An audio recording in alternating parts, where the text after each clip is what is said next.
आषाढी एकादशीच्या पार्श्वभूमीवर अवघा महाराष्ट्र हा विठुरायाच्या जयघोषामध्ये दुमदुमल्याचं पाहायला मिळत आहे। त्याच पार्श्वभूमीवर जळगाव शहरातील जे पिंपराळा परिसर आहे, हा पिंपराळा परिसरातील असलेलं विठ्ठल मंदिर म्हणजेच प्रति पंढरपूर असं मानलं जातं, अशी त्याची आख्यायिका आहे। आणि या विठ्ठल मंदिराच्या संस्थेच्या माध्यमातून गेल्या 151 वर्षांपासूनची ही रथ उत्सवाची परंपरा या ठिकाणी यात्रेचं स्वरूप असतं आणि ही परंपरा 151 वर्षांपासून अखंडपणे सुरू असल्याचं पाहायला मिळत आहे।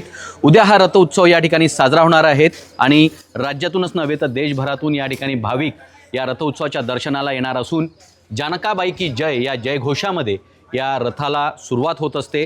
आणि या रथामध्ये या विठुरायाची मूर्ती असेल, श्रीकृष्णाची मूर्ती असेल, ही विराजमान होऊन दुपारी 12 वाजेच्या दरम्यान हा रथ उत्सव साजरा केला जातो। नेमकी याची आख्यायिका काय आहेत आणि सगळ्यात महत्त्वाचं म्हटलं म्हणजे या रथ उत्सवाच्या निमित्ताने कशा पद्धतीने तयारी केली जाते हे आपण जाणून घेणार आहोत। या रथ उत्सव समितीचे जे प्रमुख आहेत, अध्यक्ष जे आहेत अनिलजी वाणी, हे आपल्यासोबत जुळलेले आहेत। दादा, काय सांगणार? 151 वर्षांपासूनची ही परंपरा आहे आणि आषाढी एकादशीचे वेध हे सर्वांनाच लागत असतात आणि त्या पार्श्वभूमीवर रथ उत्सव हा पिंपराळ्यात साजरा केला जातो। कशी तयारी असते आपली? खरोखर आनंद वाटतो किंवा ज्या वेळेला आषाढी एकादशीचे वेध लागतात आम्हाला, किंवा प्रति पंढरपूर म्हणून जी ओळख आहे आमची पिंपराळा नगरीची, आणि त्या पिंपराळा नगरीमध्ये ज्या वेळेला आपण आषाढी एकादशीचा उत्सव जोराने साजरा करतो, अशा वेळेला आमच्या ग्रामस्थ मंडळी असो किंवा विठ्ठल मंदिर संस्थांचे सर्व पदाधिकारी असो किंवा मी असो किंवा अजून बाकी सगळे कार्यकर्ते असो, यांना 1 महिन्यापूर्वीपासून या रथोत्सवाच्या तयारी संदर्भात खूप उत्सुकता निर्माण होते। आता पूर्वतयारीचा भाग म्हटला म्हणजे सर्वप्रथम चिंचेच्या लाकूडची पाहणी करणे आणि चिंचेच्या लाकूडाची पाहणी करून मोगऱ्यांची पूर्वतयारी, कापणीसाठी तयारी करणे।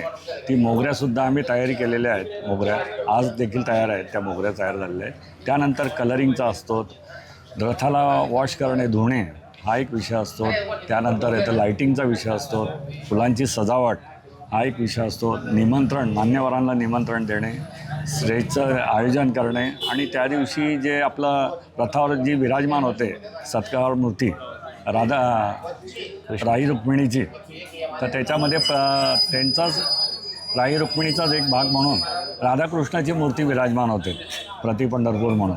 आणि ह्या मूर्तीमध्ये खरोखर साक्षात आहेत की बुवा ज्या वेळेला आपण रथोत्सवावरची मूर्ती विराजमान होते आणि हा साधारण खाली रथ ओढणार आणि रथोत्सव सुरू झाल्यानंतर तो रथ ओढणार, खरी दैवी शक्ती तिथेच बघायला मिळते की या पांडुरंगाची शक्ती किती महान आहे। आणि या पांडुरंगाच्या शक्तीचा रथ जो आहे, जानकाबाई की जय या नावाने निघणारा जो रथ आहे, त्याला ताकद आणि सर्वांची हात बार कसे लागतात आणि हा कसा निघतो याकडे सर्वांचं लक्ष असतं। निश्चित, पण जर बघितलं तर माहेरवाशीन मोठ्या प्रमाणात या रथोत्सवात सहभागी होत असतात, ज्या बाहेर देशात असतात किंवा देशाच्या बाहेर देशामधील जे माहेरवाशीन असतात, त्या रथोत्सवाच्या दिवाळीच्या सारख्याच एक मोठा उत्साह या ठिकाणी पाहायला मिळतो। आणि समितीच्या वतीने प्रसादाचं सगळ्यात महत्त्वाचं म्हटलं म्हणजे प्रसादाचं कसं आयोजन असतं? हां, खरोखर आनंद वाटतो किंवा रथोत्सव म्हटला म्हणजे की पिंपराळावासी आणि पिंपराळावासी असलेले आहेत आपले मुली ज्या बाहेर गेलेल्या आहेत, बाहेरगावी गेलेल्या असतात सासरवाचे, यांचा उत्साह बघितल्यानंतर आम्हालाही देखील आनंद वाटतो की त्या मुलींचं हे असतात की बाबा माझी दिवाळी म्हणजे माझा आषाढी एकादशीचा प्रति पंढरपूर यात्रा पिंपराळा नगरीत।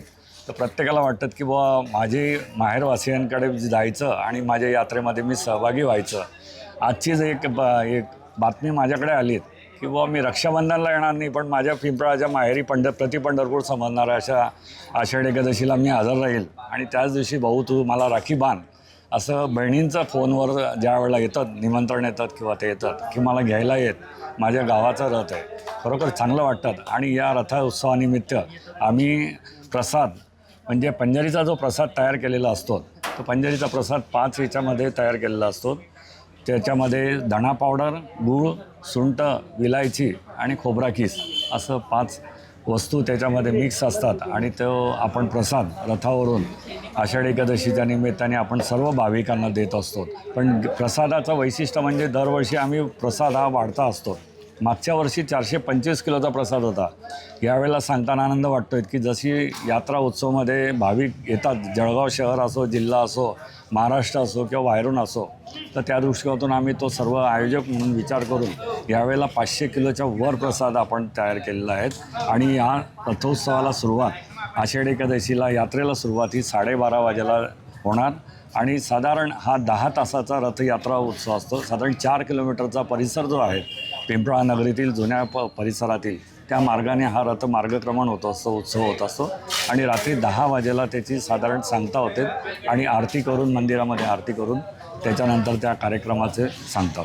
निश्चितच जर बघितलं तर या रथोत्सवानिमित्त जवळपास 500 किलोहून अधिक पंजरीचा प्रसाद हा तयार करण्यात आलेला असून या ठिकाणी अनेक माहेरवाशीण या रथोत्सवात सहभागी होत असतात आणि या पिंपराळा परिसरामध्ये लाखोंच्या भाविकांची संख्येची गर्दी या ठिकाणी दर्शनासाठी झाल्याचं पाहायला मिळत असतं.